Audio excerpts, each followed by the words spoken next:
সহি বুখারি তাওহিদ পাবলিকেশন ২২ নম্বর হাদিস অধ্যায় ঈমান বিশ্বাস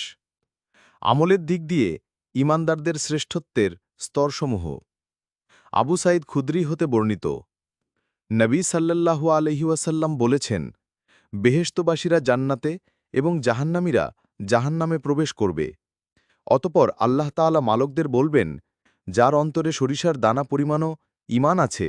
তাকে জাহান্নাম হতে বের করে আনো তারপর তাদের জাহান্নাম হতে এমন অবস্থায় বের করা হবে যে তারা পুড়ে কালো হয়ে গেছে অতপর তাদের বৃষ্টিতে বা হায়াতের বর্ণনাকারী মালিক রহমতুল্লাহি আলাইহে শব্দ দুটির কোনটি এ সম্পর্কে সন্দেহ প্রকাশ করেছেন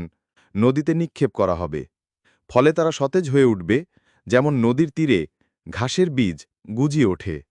তুমি কি দেখতে পাও না সেগুলো কেমন হলুদ বর্ণের হয় ও ঘন হয়ে গজায় উহাইব রহমতুল্লাহি আলাইহে বলেন আমর রহমতুল্লাহি আলাইহে আমাদের নিকট আল হায়ার স্থলে হায়াতি এবং খরদলিন বিন ইমানিনের স্থলে